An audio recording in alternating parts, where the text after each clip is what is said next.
4 erreurs fréquentes dans les relations de couple. Tout au long de notre cycle vital et affectif, nous apprenons à mieux nous connaître. Nous tirons également des conclusions de nos erreurs et de ces barrières, que nous nous mettons parfois à nous-mêmes, ou que nous imposons dans notre couple pour être heureux. Il n'est pas facile de les identifier. Nous agissons parfois de manière erronée, car au lieu d'apporter de l'affection et du respect, nous amenons du doute et de l'infidélité. Aujourd'hui, dans cet article, nous allons voir toutes les petites erreurs qui peuvent mettre de la distance dans un couple. 1. Aimer n'est pas seulement dire je t'aime. Couple de 500 x 240. Il est certain que vous avez déjà vécu une relation de couple sereine, dans laquelle il manque pourtant un je t'aime par jour. Cependant, même s'ils peuvent vous réconforter, les mots ne sont pas la seule manière d'exprimer son affection. Les actes démontrent également l'amour qu'une personne peut nous porter. Chaque personne exprime son amour à sa manière. Certains sont plus expressifs, d'autres sont plus fermés, mais montrent leur affection d'une manière que vous devez réussir à comprendre. Ceux qui s'expriment moins n'aiment pas forcément moins. Tous les aspects d'une personne sont à prendre en compte. Certaines personnes attendent de vous une attention quasi constante, baisers, câlins, caresses ... Mais nous n'avons pas tous les mêmes besoins, et vous pouvez ne pas être en mesure de leur apporter cette dose d'affection. Cela ne veut pas dire que vous aimez moins. L'amour s'exprime aussi dans les yeux, ou lorsque la personne est présente quand vous en avez besoin. Dans ce sourire quotidien, dans cet appui inconditionnel, ou dans l'admiration qu'elle vous porte, une personne peut vous exprimer son affection. Il est clair que, parfois, nous aimerions que notre partenaire soit un peu plus expressif, qu'il nous dise chaque jour ce dont il a besoin. Mais ce qui est vraiment important, est que lorsqu'il le fait, aussi insuffisant que cela puisse vous paraître, vous perceviez une sincérité absolue. Jugez les personnes par leurs actes, et non pas par leurs paroles. Les mots peuvent prendre la forme de mensonges, ou peuvent être utilisés pour exagérer, et grossir les choses. Il est plus difficile de mentir dans ses paroles que dans ses actes. Valorisez la manière dont votre partenaire vous traite, dont il prend soin de vous, dont il vous respecte. C'est là que se trouve l'amour véritable.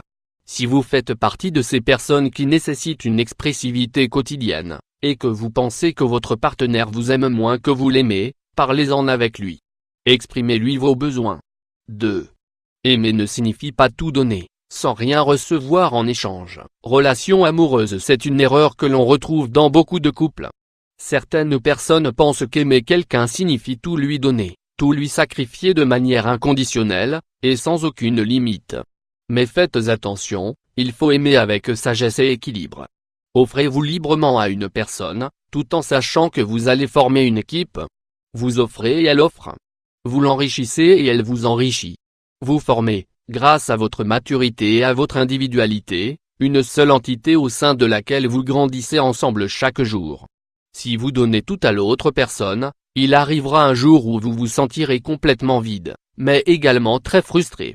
Vous vous rendrez compte que, sans savoir comment, vous avez bâti un mur autour de vous qui vous enferme complètement, et que vous n'avez aucune échappatoire. Attendre que l'autre personne fasse des choses pour vous, ne signifie pas être égoïste.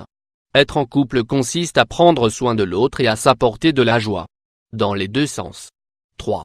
Si quelque chose me gêne, je me tais et j'attends de l'autre qu'il se rende compte de son erreur. Tristesse 500 x 312. Personne n'est devin.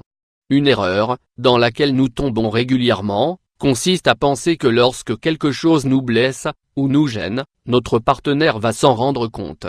C'est pour cela que, parfois, au lieu de nous exprimer à voix haute sur ce qui nous préoccupe, nous optons pour le silence, voire pour la colère. On ignore l'autre, on essaie d'attirer son attention et on finit par lui reprocher des tas de choses. Cette stratégie est très immature. Si quelque chose vous fait du mal, ne vous taisez pas. Et surtout, n'optez pas pour jeter des piques à votre partenaire, jusqu'à ce qu'il se rende compte de quelque chose. Vous tomberez dans un cercle vicieux de colère et de reproches, qui n'aura aucun sens. Soyez affirmatif. Si quelque chose vous préoccupe, exprimez-vous.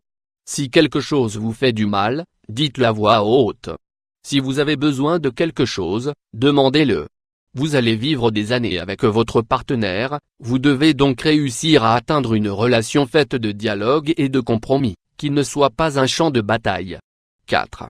Ne construisez pas tout votre univers autour de votre partenaire. Femme qui écrit 500 fois 345. Prenons un exemple. Vous avez débuté votre relation de couple très jeune. Tout votre monde est centré autour d'une seule et même personne, ce qui peut être positif, car c'est la personne que vous avez choisie pour passer le reste de votre vie. Mais, prenez également en compte les aspects suivants, vous devez continuer à vous épanouir en tant que personne. Cela veut dire que vous devez continuer à apprendre, à expérimenter. Ne laissez pas tomber vos études, vos amis et votre travail. Une relation de couple est quelque chose de très important. Mais, les autres domaines de notre vie le sont tout autant. Une formation professionnelle, un groupe d'amis, un espace personnel sont autant de choses qui vous permettent de vous enrichir en tant que personne. Cette richesse vous apporte de l'estime personnelle, et davantage de sécurité. Une personne qui a de l'estime pour elle-même, et qui se sent en sécurité, apporte plus de joie et de maturité à une relation de couple.